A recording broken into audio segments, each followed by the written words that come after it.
Voilà, bonjour à tous. Voilà, nous ouvrons la parole de Dieu dans Exode au chapitre 14. Exode chapitre 14, verset 4. Nous allons lire différents versets.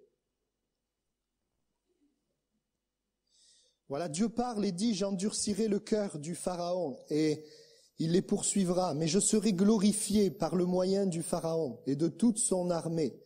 Et les Égyptiens reconnaîtront que je suis l'Éternel. C'est ce qu'ils firent. Verset 10. Le Pharaon approchait, les Israélites levèrent les yeux. Et voici que les Égyptiens s'étaient mis en marche derrière eux. Et les Israélites furent remplis de crainte et crièrent à l'Éternel. Ils dirent à Moïse, est-ce parce qu'il n'y avait point de tombe en Égypte que tu nous as amenés pour mourir au désert? Que nous as-tu fait en nous faisant sortir d'Égypte? N'est-ce pas là ce que nous redisions en Égypte? Laisse-nous servir les Égyptiens, car mieux vaut pour nous servir les Égyptiens que de mourir au désert. Moïse répondit au peuple, soyez sans crainte, restez en place, et voyez comment l'Éternel va vous sauver aujourd'hui. Car les Égyptiens que vous voyez aujourd'hui, vous ne les verrez plus jamais. L'Éternel combattra pour vous, et vous gardez le silence. Verset 30. Ce jour-là, l'Éternel sauva Israël de la main des Égyptiens. Et Israël vit les Égyptiens morts sur le rivage de la mer. Alors Moïse et les Israélites chantèrent un cantique à l'Éternel. Verset 22. Moïse fit partir Israël de la mer des gens. Ils prirent la direction du désert de Chour. Et après 3 journées de marche dans le désert, ils ne trouvèrent pas d'eau. Ils arrivèrent à Mara, mais ils ne purent pas boire l'eau de Mara parce qu'elle était amère. D'où le nom de Mara qu'on lui donna. Le peuple murmura contre Moïse en disant, que boirons-nous? Et je m'arrête là. Amen. Voulons te bénir, Seigneur, ce matin, de ce que tu veux faire quelque chose de spécial, de particulier. Voulons te rendre gloire et grâce pour l'action du Saint-Esprit au milieu de nous. Nous te bénissons pour ta parole et nous te prions pour que nous puissions placer foi dans cette parole et que nous puissions vivre ce que tu désires que nous vivions ce matin et dans les jours à venir. Seigneur, merci parce que tu nous éclaires. Merci parce que tu ne nous abandonnes pas, tu nous secours. Tu traces une route, un chemin. Tu glorifies ton nom. Nous te bénissons, Seigneur. À toi toute la gloire. Amen. Amen. Le texte que nous avons lu nous montre que le peuple d'Israël a vu la gloire de Dieu à plusieurs reprises. Il a vu la main de l'Éternel agissant. Je ne l'ai pas lu, mais le peuple a vu toutes les plaies d'Égypte, toute la grandeur et la puissance de Dieu manifestée pour le sauver. Le peuple a ensuite vu la mer s'ouvrir devant eux, passer à sec, pouvoir être libéré de l'emprise des Égyptiens. Oui, le peuple a vu différentes victoires, et si j'avais continué, j'aurais pu dire, nous l'avons lu, il a vu aussi, je l'ai pas lu, mais il a vu l'eau amère être transformée en une eau qui pouvait être consommée. Il a vu le Dieu pourvoir en donnant de la manne, Dieu pourvoir en donnant des cailles. Le peuple a vu la gloire de Dieu. Le peuple a vu différentes victoires, a vécu différentes victoires. Mais malgré toutes ces victoires, ils n'étaient pas dans le repos. Malgré tout ce qu'ils avaient vu de Dieu, leur cœur restait dans la crainte et l'inquiétude. Nous le voyons au passage de la mer Rouge, la Bible dit qu'ils étaient dans la crainte. Et ensuite, nous les voyons se réjouir un court instant. Et puis l'eau est amère et à nouveau, les craintes et les inquiétudes. Les hommes veulent des victoires pour avoir le repos. Les hommes pensent qu'en ayant des victoires, ils auront le repos intérieur. La Bible nous montre que malgré toutes ces victoires, ils n'étaient pas dans le repos. Je pense à Jonas, serviteur de l'Éternel. Cet homme qui a vécu une des plus grandes victoires dans l'histoire de la Bible. Un homme utilisé puissamment par Dieu pour sauver tout un peuple, toute une ville, les Ninivites, des milliers et des milliers de personnes. Voir la gloire de Dieu se manifester, la victoire se manifester. mais ne pas connaître dans son cœur le repos. Ne pas connaître dans son cœur la paix. Ne pas connaître dans son cœur la satisfaction, la grâce de Dieu. Oui, malgré toutes ces victoires, il n'y a pas de repos dans le cœur. Et ce matin, plusieurs sont là, ayant vu Dieu se manifester. Peut-être que tu as vu Dieu pourvoir à tes besoins, te donner un travail, te donner un logement, te donner une épouse, un époux, te donner ce que tu as demandé. Peut-être te guérir, mais ne toujours pas être dans le repos. Toujours être dans la crainte, l'angoisse, l'inquiétude. Tout cela qui après a engendré dans le peuple les plaintes et les murmures. La racine était l'incrédulité, le fait de ne pas croire, la crainte et l'inquiétude étaient là. Nous voyons même dans la vie des disciples ce principe-là. Les disciples vont voir Jésus se manifester. Ils sont là dans une grande tempête. Et dans la tempête, ils sont inquiets. Ils sont dans la crainte. Et Jésus va calmer la tempête. Ils vont vivre une grande victoire sur les éléments déchaînés. Mais malgré la grande victoire, nous trouvons les disciples dans l'histoire, dans les évangiles, continuer à s'inquiéter. Continuer à craindre. Et lorsque Jésus meurt, ils sont tellement dans la crainte qu'ils sont enfermés dans la peur, enfermés dans un endroit, n'osant plus sortir. Oui, il y a des victoires que Dieu nous donne qui ne produisent pas le repos. Je pense à Jacob qui a dit, si Dieu est avec moi, si tu me gardes sur la route, si tu me donnes du pain et des habits, l'Éternel sera mon Dieu. Et nous voyons que Dieu va lui donner tout cela. Dieu va lui donner du pain, des habits, Dieu va le garder sur la route. Mais ça ne va pas l'empêcher, lorsqu'il apprend que son frère vient vers lui, de rester dans la crainte et l'inquiétude. Malgré toutes les victoires, ça ne l'a pas empêché d'être dans la crainte et d'être dans l'inquiétude. Et peut-être tu es là, tu te dis, si Dieu me donne cette victoire, alors ma vie va changer. Si Dieu me donne ça, si Dieu fait ça, alors je connaîtrai le repos. Tu te dis, si je déménage, alors ma vie va changer. Si je change de travail, alors je vais connaître le repos. Si je change de femme, je change de mari, ça sera mieux. Si mes finances augmentent, alors tous mes problèmes seront résolus. Si je réussis mon examen, je connaîtrai le repos. Mais écoutez bien ce matin, les hommes veulent des victoires pour avoir le repos, mais Dieu veut te donner le repos pour avoir des victoires. Dieu veut te donner le repos pour avoir des victoires.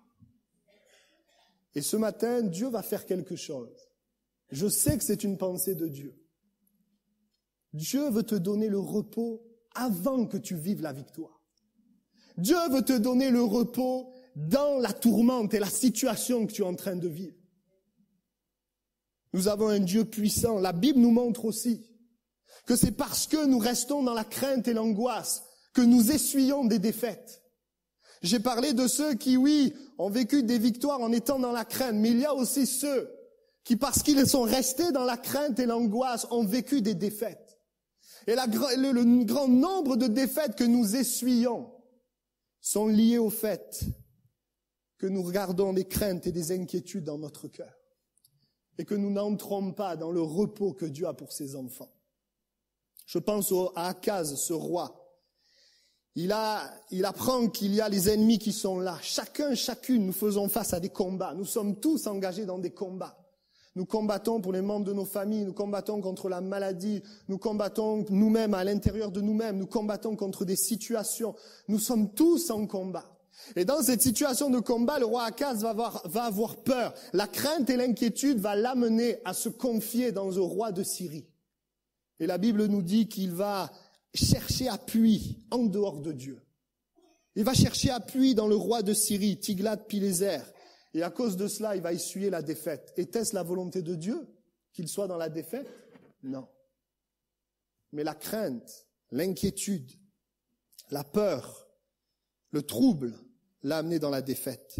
Je pense aussi au sacrificateur Élie. Le texte nous dit clairement qu'il avait peur. Il y avait de la peur. Peur de perdre l'arche de Dieu.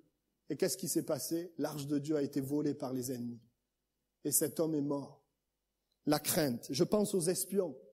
du peuple d'Israël, où Dieu a parlé, je vous donne un pays promis. Ils rentrent et ils voient ces hommes, ces femmes, ces personnes devant eux à combattre, ces guerriers. Et la Bible dit que leur cœur est rempli de crainte. Et à cause de leur crainte, ils n'entreront pas dans le pays promis. Nos défaites ne sont pas liées au fait que Dieu nous abandonne, que Dieu est infidèle.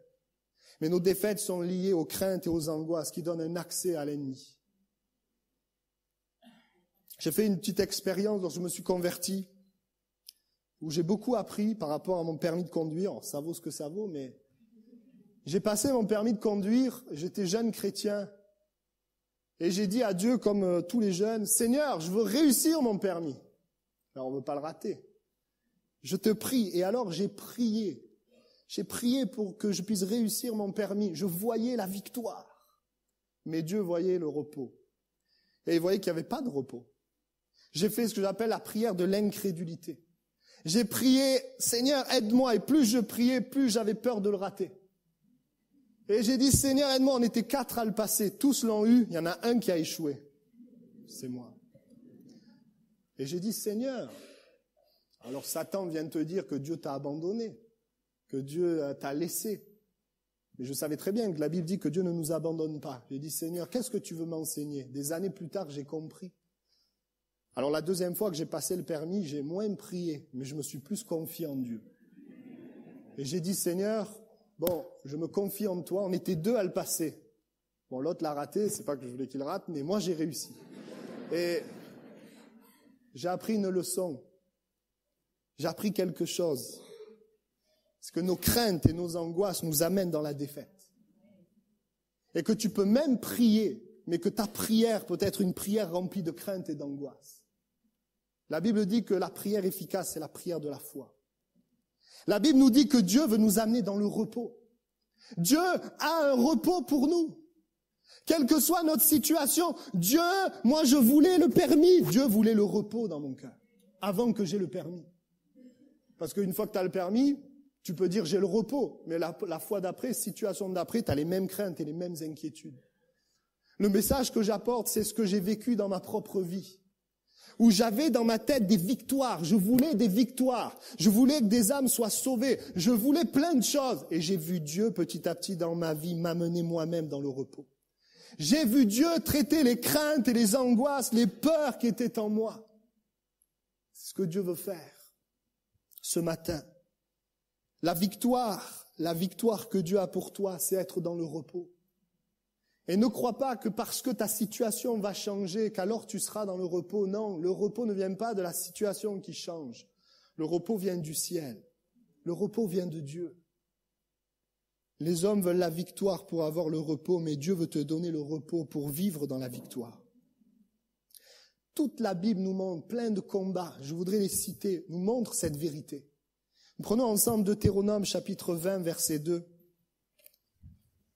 Deutéronome chapitre 20, verset 2.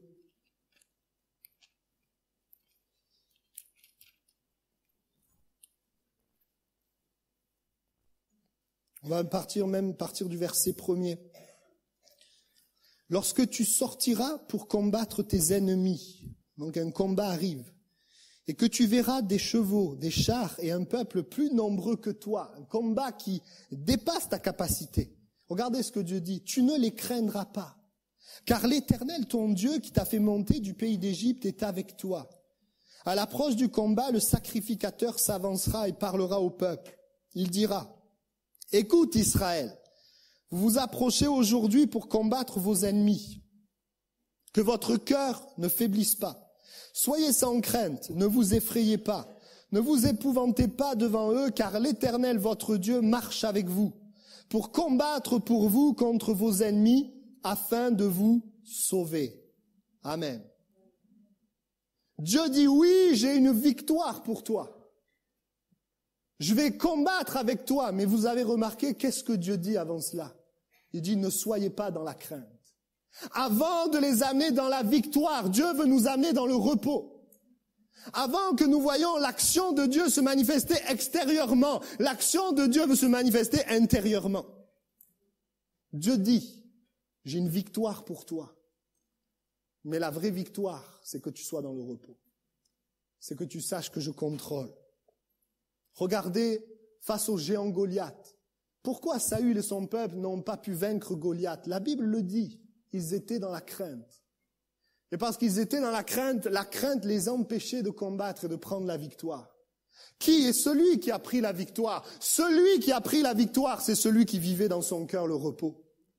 David vivait le repos. Et quand on a voulu donner l'armure de Saül à David, il a dit, je n'ai pas besoin de l'armure de Saül, je sais en qui je crois. Il insulte le Dieu vivant est avec moi. J'ai expérimenté ce Dieu dans ma vie.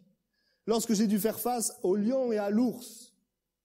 Et cet homme, David, était dans le repos. Parce qu'il était dans le repos, il a pu remporter la victoire sur ce géant. Est-ce que c'est pas merveilleux de savoir que Dieu veut nous amener dans le repos? Regardez l'histoire de Gédéon contre les Madianites. Qu'est-ce que Dieu a fait avant de combattre pour Israël? Qu'est-ce que Dieu a fait avant que Dieu donne la victoire au peuple? Qu'est-ce que Dieu a fait? Dieu a dit à Gédéon que tous ceux qui ont peur dans le peuple s'en aillent. Tous ceux qui ont de la crainte dans leur cœur s'en aillent. Il a d'abord traité la crainte. Il veut amener le peuple dans le repos et dans la foi, parce que le repos et la foi, c'est lié. Et une fois qu'il reste les personnes qui sont dans le repos et dans la foi, Dieu combat pour eux et leur donne la victoire. Je pourrais vous parler de Jéricho, le combat de Jéricho. Nous voyons ces hommes tourner autour de Jéricho. Nous voyons ces murailles immenses. Un char pouvait passer sur les murailles. Vous imaginez comment c'était large. Les murailles immenses, tombées. Mais avant que les murailles de Jéricho tombent, qu'est-ce que nous voyons? Nous voyons un peuple qui est dans le repos. Parce que franchement, passer des jours et des jours à tourner autour de la muraille, en sachant qu'on peut vous envoyer des flèches d'en haut, et d'avancer comme cela, sans rien dire, en ne voyant rien de Dieu, en ne disant pas une parole négative, c'est parce qu'ils étaient dans le repos. Et parce qu'aussi, au préalable, ce peuple-là avait été formé par Dieu. Ils étaient passés par différentes étapes. Je ne vais pas rentrer dans les détails. Je pense même au psaume 23, qui nous dit qu'il dresse une table en face de mes adversaires. Mais qu'est-ce que le psaume nous dit avant cela? Le psaume nous dit, il me fait reposer dans de verts pâturages. Avant que je puisse vaincre mes ennemis, Dieu veut nous amener dans le repos. Dieu veut nous amener dans une foi totale et complète. Une foi en lui. Avant que les disciples soient remplis du Saint-Esprit et qu'ils aillent annoncer l'évangile avec toutes les persécutions, Jésus vient dans cette salle où ils sont dans la peur et la crainte. Et leur dit, n'ayez pas peur, soyez sans crainte, c'est moi. Il traite le problème de la crainte et de l'inquiétude. Il les amène dans le repos. Il ne voulait pas avant que le Saint-Esprit, il ne voulait pas qu'ils prient avec la crainte. Non, je suis ressuscité, je suis vivant. Je vais m'en aller, mais je vous laisse le Saint-Esprit. Et quand ils sont en train de rechercher le Saint-Esprit, ils ne sont pas dans la crainte ou dans la peur, ils sont dans la foi. Ils s'attendent à recevoir quelque chose. Et ils vont bouleverser le monde.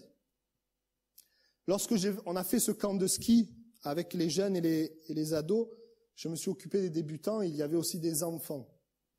Alors je me souviens, les enfants de Max, la petite Yaël et le petit Jude.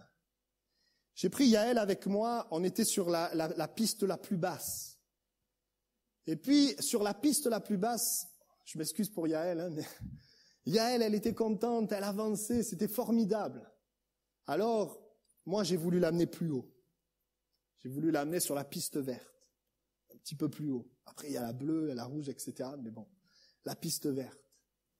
Et arrivé sur la piste verte, je pensais que ça allait bien se passer.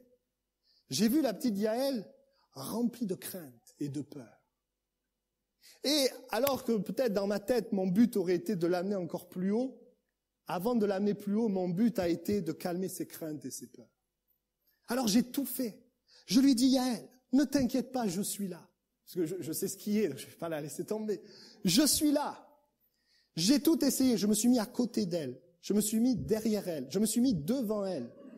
J'ai tout fait. J'ai dit, je suis là, je te tiens. Je suis là. N'aie pas peur. Ne crains pas.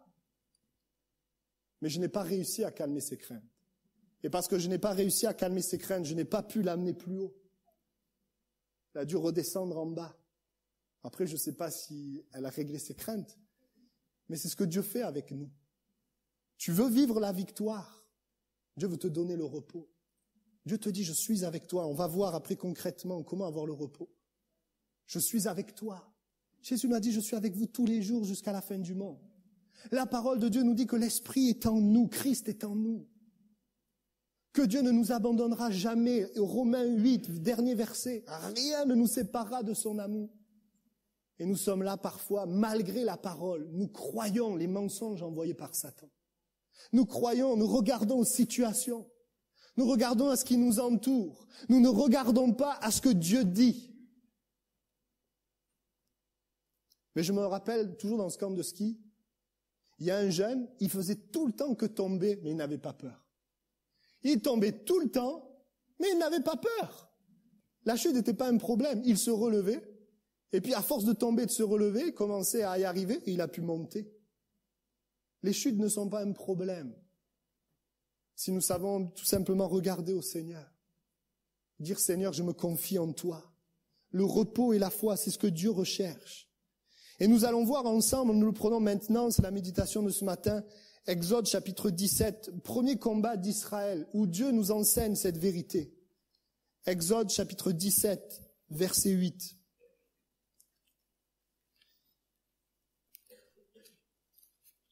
Et il y aurait bien sûr beaucoup de choses à dire sur ce texte. J'aimerais le voir sous un certain angle ce matin. Exode chapitre 17, verset 8. Amalek vint combattre Israël à Réphidim. Alors Moïse dit à Josué, choisis-nous des hommes, sors et combat Amalek. Demain je me tiendrai sur le sommet de la colline, le bâton de Dieu à la main. Josué fit ce que Moïse lui avait dit pour combattre Amalek. Moïse, Aaron et Hur montèrent au sommet de la colline. Lorsque Moïse élevait la main, Israël était le plus fort. Et lorsqu'il reposait la main, Amalek était le plus fort. Les mains de Moïse étant alourdies, ils prirent une pierre qu'ils placèrent sous lui, et il s'assit dessus. Aaron et Hur soutenaient ses mains, l'un d'un côté, l'autre de l'autre, et ses mains restèrent fermes jusqu'au coucher du soleil. Et Josué soumit Amalek et son peuple en les frappant du tranchant de l'épée. L'Éternel dit à Moïse, écris ces choses comme souvenir dans le livre, et déclare à Josué que j'effacerai le souvenir d'Amalek de dessous les cieux. Moïse bâtit un autel et l'appela du nom de l'Éternel mon étendard, ou ma bannière. Il dit, parce qu'une main s'est élevée contre le trône de l'Éternel, il y aura guerre de l'Éternel contre Amalek de génération en génération. Amen. Amalek représente Satan, l'ennemi de nos âmes, peut représenter aussi la chair, représente différentes choses, notre ennemi. Satan, notre ennemi. Dieu déclare la guerre à Satan de génération en génération. La Bible dit que Satan est vaincu. À la fin des temps, oui, Satan sera vaincu, mais aujourd'hui, il est là comme un lion rugissant, cherchant à dévorer, cherchant à intimider, cherchant à nous faire perdre la foi, à nous enlever le repos. Il nous envoie toutes sortes de pensées. Et Amalek est là contre ce peuple, contre le peuple de Dieu.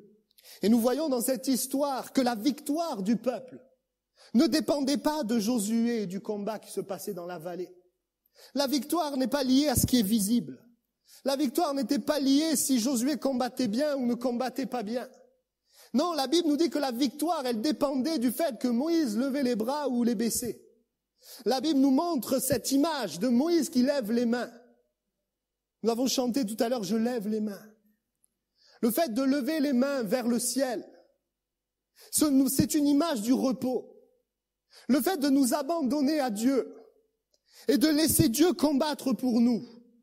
Lever les mains, dépendre de Dieu. Lever les mains, fixer le Seigneur. Lever les mains, louer le Seigneur.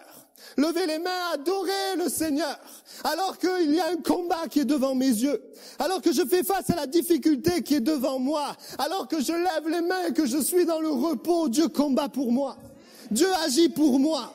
Mais lorsque je baisse les mains et que je regarde le combat, alors je commence à perdre pied.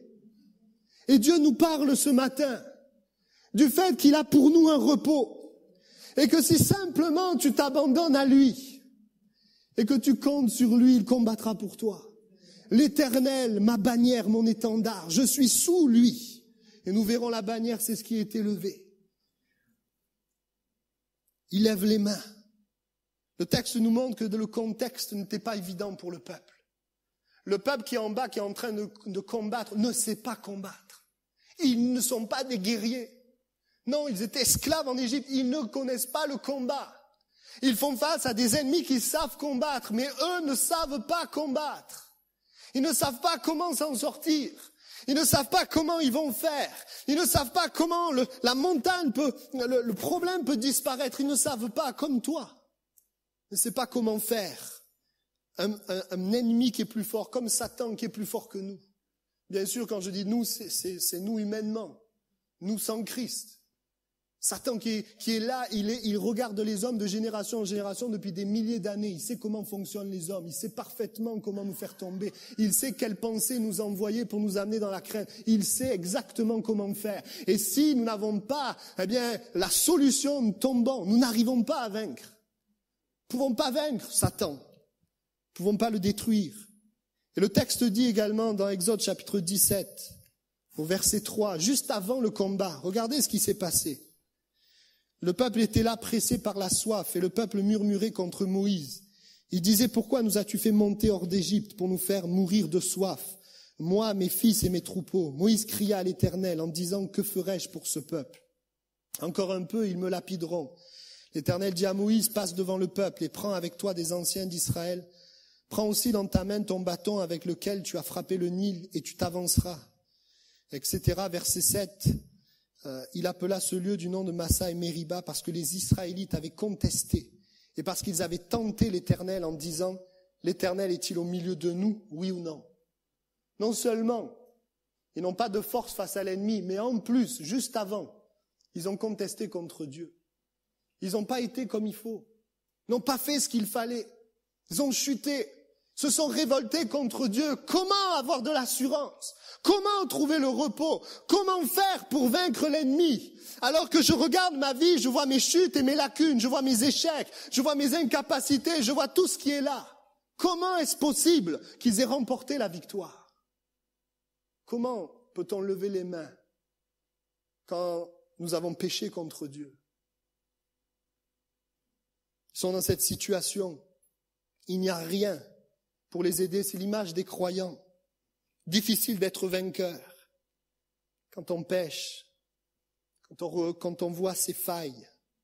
On est déçu de soi, passe semaine après semaine. On voudrait un idéal, mais il y a la réalité qui est là. Comment vaincre? Et Dieu nous dit ce matin, il y a un repos possible malgré tout cela. Il y a un repos possible malgré l'ennemi qui est plus fort que toi. Il y a un repos possible malgré tes erreurs, tes échecs, tes failles. Le texte nous dit au verset 9, « Alors Moïse dit à Josué, choisis des hommes, sors et combat Amalek. Et il dit, demain, je me tiendrai sur le sommet de la colline, le bâton de Dieu à la main. » Moïse lève les mains, il a le bâton de Dieu à la main. Il a ce bois dans sa main. Il lève ce bois qui a servi à ouvrir la mer Rouge, ce bois qui a servi à assainir les eaux. Il va s'abandonner, lever les mains. Ce bois est là. Ce bois-là nous parle de la croix. Ce bois nous parle de Jésus. Jésus mort et ressuscité. Jésus mort et ressuscité. Qu'est-ce qui me permet de m'abandonner à Dieu? Qu'est-ce qui me permet de lever les mains et d'être dans le repos? Qu'est-ce qui me permet? C'est de me confier en Christ. C'est de me confier dans l'œuvre de Christ à la croix du Calvaire. La Bible nous dit qu'à la croix du Calvaire, Jésus est venu. Et à la croix du Calvaire, il a vaincu Satan. À la croix du Calvaire, il a vaincu Satan. Comment moi, qui est faible, je peux vaincre Satan? Eh bien, c'est ça l'étendard, la bannière, c'est la croix. Je lève mes regards vers Christ. Je fixe Christ. Je me confie en Christ, celui qui a vaincu Satan. Et je peux vaincre. Parce que ma victoire est sa victoire. À la croix, Christ a vaincu les démons. Je peux dire à toutes ces angoisses, ces craintes, disparaissez. Parce que je me confie en Christ, où le texte dit qu'il a dépouillé les dominations, les autorités et les a livrées publiquement en spectacle. Tu cherches une autre solution, mais il n'y a pas d'autre solution pour le repos que de te confier en Christ. Pourquoi plein de personnes connaissent la croix mais n'ont pas le repos? Parce qu'ils ajoutent à la croix toutes sortes de choses. Mais Dieu nous amène à nous abandonner et à compter sur Christ, uniquement sur Christ. À regarder, à fixer. À la croix du calvaire, Christ a vaincu le péché. A vaincu le péché qui peut-être te tient lié. Te dit, je ne peux pas vaincre le péché. J'aimerais te dire qu'en Christ, le péché n'aura pas de pouvoir sur vous. C'est ce que la Bible dit. La chair également. La chair a été crucifiée. Le texte dit que quand Christ est mort, le voile a été déchiré et Christ, c'est comme ce voile qui a été déchiré. La chair qui est cet obstacle pour nous approcher de Dieu a été vaincue. Nous pouvons nous approcher de Dieu librement. Nous pouvons nous appuyer sur le sang de Christ. Malgré ces difficultés, je pense à la maladie. Jésus a vaincu la maladie sur le bois de la croix. Et parfois, vous voyez, je prêche ce message. Je parle de la croix. Et je sens spirituellement combien n'y croient pas. Cherche ailleurs, dire, ah mais la croix je connais, je sais, mais si nous ne connaissons pas, nous ne savons pas quelle est la puissance de Christ, mort, ressuscité. Et je prie, il n'y a que le Saint-Esprit qui peut le faire, qu'une révélation se fasse. Et que tu comprennes que Christ est mort et ressuscité, et que sa mort et sa résurrection est la solution pour que tu sois dans le repos. Qu'il y ait cette révélation, le ciel qui s'ouvre et que tu réalises que ce que tu cherches depuis des mois, des années de partout, c'est en Christ. Et que tu fasses le lien entre ton combat et Christ. Vous savez, je reprends l'image du ski. Il y en a qui skient, puis ils ont du mal, et puis ils commencent à y arriver. Et puis ils sont contents, ils font « Regardez, j'y arrive !» Et puis là, quelqu'un leur parle, quoi, et là, ils tombent. Vous avez déjà vu ça? Ils sont là, j'y arrive. Et puis, il suffit d'un élément qui les perturbe, un coup de vent, quelque chose, et ils tombent. C'est ce qui s'est passé. Moïse lève les mains, mais qu'est-ce qui se passe? Il est fatigué. Les mains baissent. Et beaucoup d'entre nous, nous confions dans la croix, et un temps, nous avons la victoire. Et quelque temps après, nous sommes à nouveau dans la défaite. Qu'est-ce qui se passe? Pourquoi je n'arrive pas à rester dans le repos? Je n'arrive pas à rester dans le repos. Comment faire comme Pierre qui marche sur les eaux? Il fixe Christ, il fixe Jésus. Et puis, à un moment donné, il marche sur les eaux, il vit le miracle, et puis à un moment donné, il s'enfonce dans l'eau. Il détourne les regards. La croix, Christ, ne doit pas être simplement une fois, à un moment donné. Mais Dieu veut nous amener à fixer. Dieu veut nous amener à nous confier. Je prie pour que tu comprennes que la croix est un appui. Tu peux t'appuyer sur Christ pour être dans le repos. La Bible nous dit qu'il a été soutenu par Aaron et Our. Our veut dire blancheur. Blancheur. Qu'est-ce qui va nous soutenir? Qu'est-ce qui va nous aider à rester dans le repos? Qu'est-ce qui va nous permettre de rester abandonnés à Dieu et que Dieu combatte pour nous? La blancheur, c'est la justice de Christ à la croix du calvaire. Qu'est-ce qui nous soutient? C'est de savoir et de connaître et de me confier dans sa justice. C'est que malgré mes chutes et mes combats, mes difficultés, mon Rédempteur est vivant. Il m'a purifié.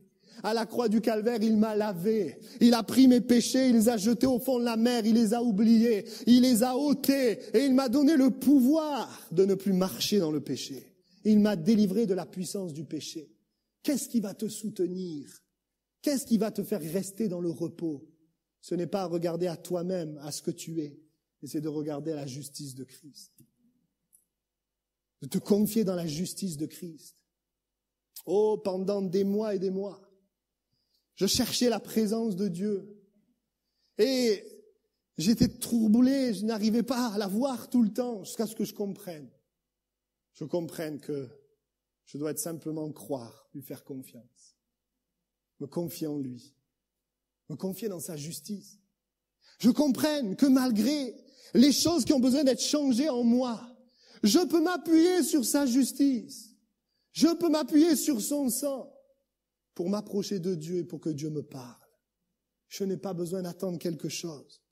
La Bible dit que lorsque notre cœur est contrit, brisé, et lorsque nous nous repentons, il nous pardonne. La main nous parle de la justice, son sang qui a coulé. La Bible nous dit que ceux qui règnent dans cette vie, c'est ceux qui reçoivent le don de sa justice. Et je prie que le Seigneur nous révèle ces choses, que ça prenne de l'importance. La justice. La Bible nous dit dans Ésaïe 32, 17 que l'œuvre de la justice sera la paix et le fruit de la justice le repos. La Bible dit que si tu crois dans la justice de Christ, tu connaîtras le repos. Oui, il y aura ce désir de changer. Il y aura ce désir de te conformer à Dieu. Mais dans tes égarements, tes chutes, tes erreurs, il y aura une force pour rester debout, pour marcher dans le repos et la paix. Parce que si on attend d'être parfait pour être dans le repos, on ne sera jamais dans le repos. Cela ne veut pas dire que nous excusons nos chutes et nos erreurs. Nous marchons pour chuter de moins en moins. Nous marchons pour vivre la victoire. Nous marchons pour refléter Christ de plus en plus. Mais en attendant, alors qu'il y a ces chutes, il y a une main qui me soutient. C'est la justice de Christ. C'est ce qu'il déclare de nous, tu es pur. Tu n'as pas besoin de payer. Christ a payé une fois pour toutes. Son sang a coulé. Et la Bible dit que c'est pour toutes nos offenses. Le texte dit toutes nos offenses. Il a payé pour tes offenses de maintenant, mais aussi celles de demain. Et je marche en m'appuyant sur sa justice. La croix et Christ doivent être un appui dans tes combats. Tu cherches une solution, Christ est la solution. Tu veux vivre la victoire. La victoire, c'est le repos de Dieu. Le repos de Dieu vient de sa justice. La deuxième main levée, qui est-ce qui le soutient? C'est Aaron. Aaron qui était le sacrificateur. Ça veut dire haut placé, éclairé. Nous parle encore une fois de Christ, le grand sacrificateur, l'image de Christ. Mais qui est celui qui nous éclaire face aux attaques de Satan? C'est Christ en nous, le Saint-Esprit. Le Saint-Esprit qui est celui qui va nous soutenir dans nos combats et qui va nous amener dans le repos. Et tout croyant qui a une communion avec le Saint-Esprit, tout croyant qui laisse la place au Saint-Esprit, voit le Saint-Esprit révéler les mensonges du diable et mettre un terme à ces mensonges et permet de connaître le repos. Le Saint-Esprit qui agit en nous permet de dévoiler les stratégies de Satan. Quand tu es là, tu ne sais pas pourquoi tu as perdu la paix. Tu ne sais pas quel raisonnement tu as accepté. Le Saint-Esprit ouvre tes yeux et t'éclaire et te montre les choses que tu as acceptées qui ne sont pas de Dieu. La Bible dit que le Saint-Esprit est celui qui nous aide, il nous avertit. Il t'avertit dans ta vie afin que tu demeures dans le repos et dans la paix. Il t'avertit de ne pas aller dans certaines directions parce qu'il sait que cette direction va augmenter tes troubles et tes craintes. L'Esprit de Dieu qui va nous garder des pièges. L'Esprit de Dieu qui va nous parler. Il va nous rappeler les paroles de Dieu, ces paroles qui produisent la vie et la paix. Il va nous rappeler et il va nous amener à voir les mensonges de l'ennemi, nous éclairer sur ses manœuvres. La Bible nous dit quoi? Le fruit de l'Esprit, c'est la paix, c'est le repos. La justice amène le repos, l'Esprit de Dieu amène le repos. La Bible nous dit que le royaume de Dieu, c'est la paix par le Saint-Esprit. C'est la paix. C'est l'Esprit de Dieu qui témoigne à notre esprit que nous sommes enfants de Dieu, qui nous garde dans la paix, dans le repos. Et la Bible nous dit, n'attristez pas le Saint-Esprit, parce que si nous attristons le Saint-Esprit, nous perdons la paix et le repos. Qu'est-ce qui va nous soutenir? Pourquoi le Saint-Esprit n'a pas toujours la place dans notre vie? Parce que nous sommes occupés à regarder ce qui est visible. Nous sommes tellement focalisés sur toutes les pensées qui nous animent, focalisés sur les voies de ce monde. Nous allons nous abreuver à l'Internet, nous allons nous abreuver à la télévision, nous nous abreuvons à toutes sortes de sources. Et après, nous arrivons, Saint-Esprit, parle-moi. Le Saint-Esprit parle quand il y a une page blanche, quand des hommes, des femmes le considèrent, quand nous commençons à nous mettre à part, quand nous faisons taire les voix qui sont autour de nous. Là, ce moment-là, le Saint-Esprit nous éclaire. Nous aimerions un évangile un peu facile, ça se fait rapidement. Mais Dieu veut nous amener à un complet abandon. Un abandon, une dépendance. C'est à ce moment-là pouvons connaître le repos. Oui, ces deux points, la justice et le Saint-Esprit, eh bien, c'est ce qui pouvait aider le peuple dans ces deux problèmes dont j'ai cité tout à l'heure. Le peuple avait contesté, avait péché, et il devait combattre. Il avait péché contre Moïse, il avait péché contre Dieu. Qu'est-ce qui nous aide à combattre quand nous avons péché, quand nous sommes tombés? C'est la justice de Christ. La justice qui nous soutient. Et deuxièmement, n'étant pas entraînés à la guerre, ne sachant pas comment vaincre l'ennemi. Nous ne savons pas comment vaincre Satan, nous n'arrivons même pas à le discerner. Qui est celui qui va nous aider? C'est le Saint-Esprit, qui va révéler les mensonges. J'ai vu dans ma vie des moments où je priais et je ne comprenais pas pourquoi. Toujours la crainte. Pourquoi? Des pensées, que ça ne marche pas. Toutes sortes de choses. Je voulais prier, mais je n'arrivais pas. Alors j'ai dit, Saint-Esprit, éclaire-moi. Éclaire-moi. J'ai pris du temps, simplement. Pris du temps à chercher Dieu. Et là, dans ce temps à chercher Dieu, le Saint-Esprit m'a éclairé. J'ai ouvert les yeux sur des raisonnements et des pensées qui me venaient, qui n'étaient pas de Dieu. J'ai compris que ces raisonnements, je les acceptais. Elles venaient bloquer ma foi, enlever le repos. Et à partir de là, eh bien, on peut dégager ces choses et nous pouvons marcher dans le repos, marcher dans la victoire. Le texte dit aussi que Moïse, alors qu'il lève les mains, on va le faire asseoir. Il va s'asseoir sur une pierre. C'est une position de repos. Et nous avons besoin que la croix, que Christ soit assis dans nos cœurs. La Bible dit que nous sommes nous-mêmes assis dans les lieux célestes. Christ doit être celui vers qui nous fixons nos regards. Nous confions en lui. Christ doit prendre toute la place si nous voulons vivre le repos. Christ veut prendre la place. Est-ce que tu veux lui donner la place? Je reviens à Jéricho. Pourquoi le peuple arrivait à rester dans la paix? Parce qu'avant d'arriver dans le combat, Dieu les a amenés à Gilgal, la circoncision, qui nous parle du brisement de la chair. Ils savaient qu'ils ne pouvaient rien faire d'eux-mêmes. Ils ne pouvaient rien faire par eux-mêmes. Alors ils n'avaient pas envie, face à Jéricho, d'essayer de défoncer les portes. Ils n'avaient pas envie, ils savaient très bien qu'ils ne pouvaient rien faire. Dieu fait une œuvre en nous.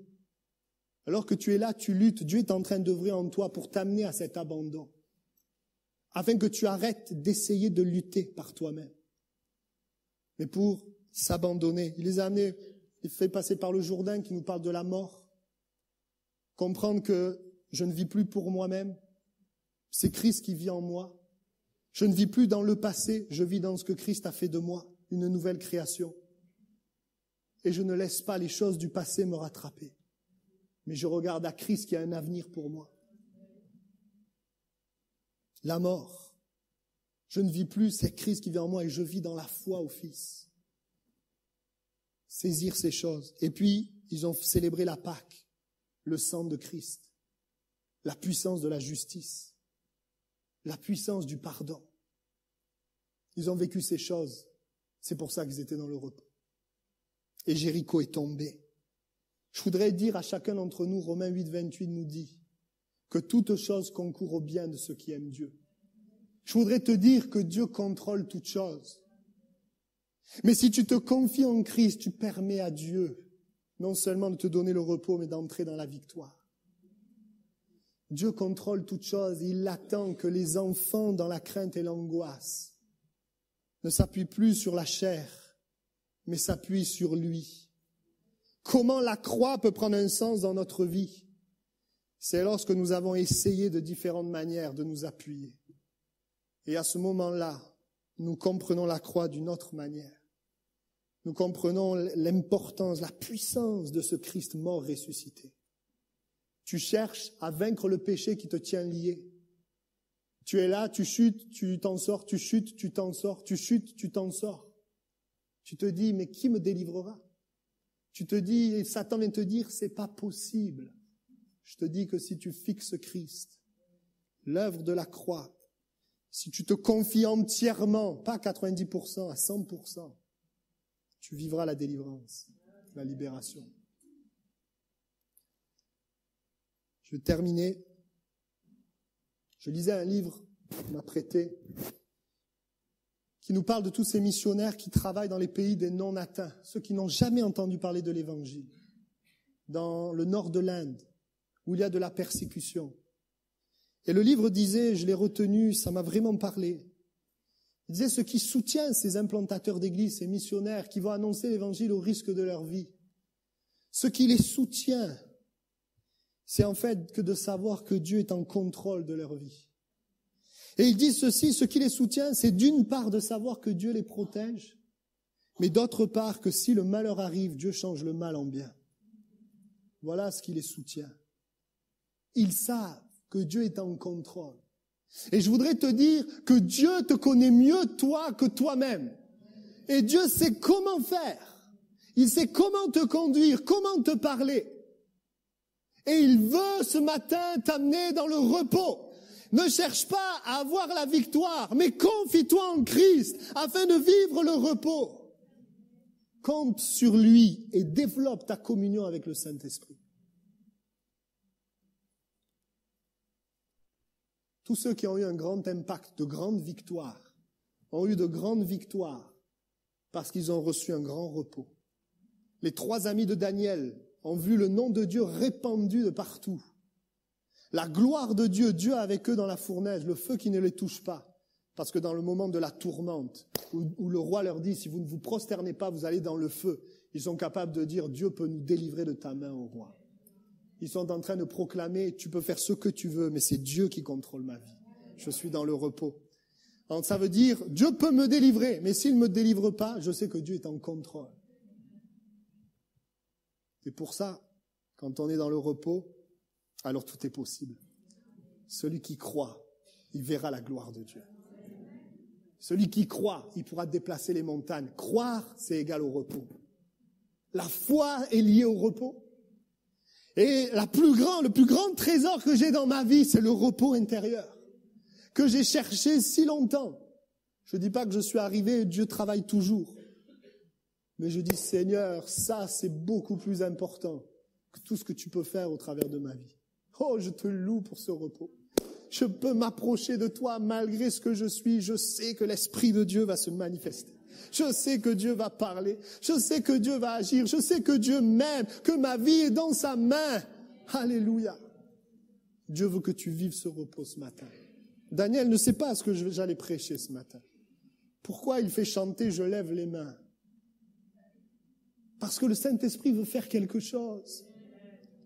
Moi, ça m'encourage. Je dis, mais tu veux vraiment faire quelque chose? On va chanter ce chant tout à l'heure. Je lève les mains, je m'abandonne. Ma main droite, c'est la justice qui va me soutenir. La main gauche, c'est l'Esprit de Dieu qui va révéler les manœuvres de l'ennemi. Et je vais vaincre. Je pense à Daniel lui-même. Daniel qui a vu le nom de Dieu répandu dans tout le royaume. Pourquoi? Parce que quand l'ordre est venu de ne plus prier, Daniel était dans le repos et continue à prier. Lorsque tu es dans le repos, et je te dis, cherche le repos. Les hommes veulent des victoires, mais Dieu veut le repos. Et si tu as le repos, alors tu vivras la victoire. La Bible dit que Christ a vaincu Satan. À la fin, c'est Christ qui gagne. Alléluia. À la fin, c'est Christ qui gagne. Mais aujourd'hui, pour que Christ gagne dans ta vie, il faut que cette victoire, tu te l'appropries.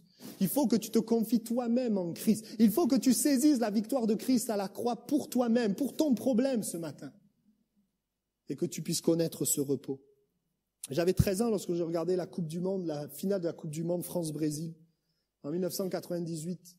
Et je me souviens toute la crainte et le stress qu'il y avait en regardant cette finale. Parce que on ne sait pas qui va gagner. On espère que c'est la France. Enfin, il y en a qui sont là, j'espère que c'est le Brésil, mais on espère que c'est la France. Et on est là dans la crainte. C'est une chose. Mais si tu sais qui va gagner, si tu regardes le match en rediffusion, tu regardes le match, t'as pas de crainte. Tu sais qui gagne à la fin.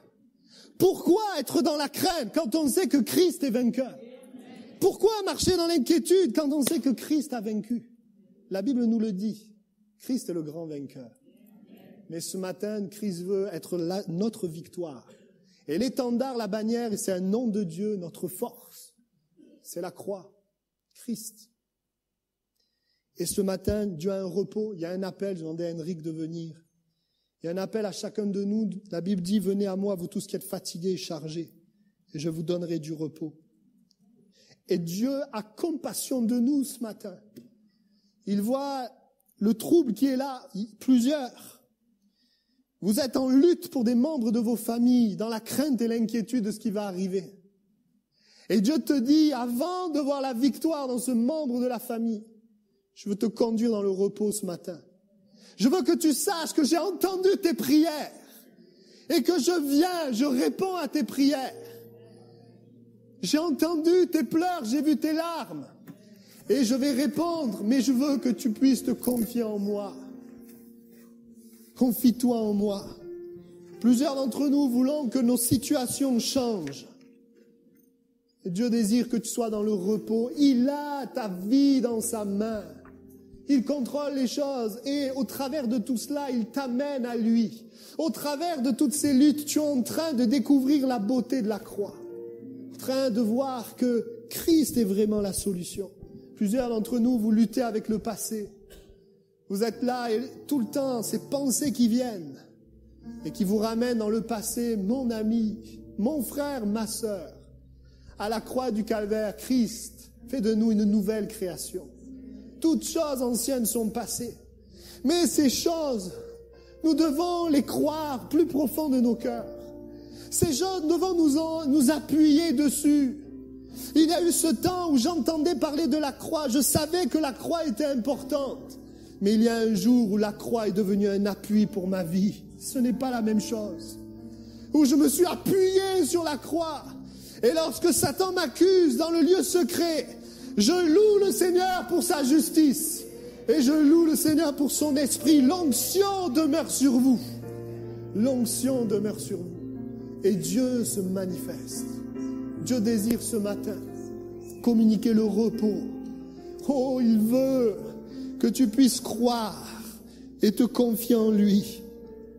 Beaucoup d'entre nous, nous sommes avec Josué dans la vallée, mais nous avons besoin d'arrêter d'être dans la vallée. Il nous faut monter sur la montagne. Il nous faut lever les mains vers le ciel et dire, Seigneur, je me confie, ce n'est pas mon combat. À la croix du calvaire, tu as déjà combattu Satan. Je rentre dans ta victoire. Et voici ce qui est en train de se passer. C'est que ton combat devient le combat de Dieu. Tu es en train de transférer ton problème et c'est ma prière ce matin. Tu vas apporter cette lutte et ce combat. Tu vas l'apporter à Dieu et tu vas te confier en Christ. Et le Seigneur va te donner le repos. Le texte dit, ne vous inquiétez de rien. Autrement dit, chassez l'inquiétude et faites connaître vos besoins à Dieu par des prières, supplications avec action de grâce. Et le repos et la paix de Dieu qui surpasse toute intelligence gardera vos cœurs. En quoi? En Christ. En Christ. Alléluia. Alors ce matin, le Seigneur veut appeler tous ceux et celles qui sont dans des combats et qui veulent non seulement lever les mains, mais garder les mains levées. Ils ne veulent pas seulement connaître le repos d'une réunion, d'un moment, mais demeurer dans le repos. Et pour cela, eh bien, le Seigneur t'appelle à te confier en Christ. Simplement en Christ.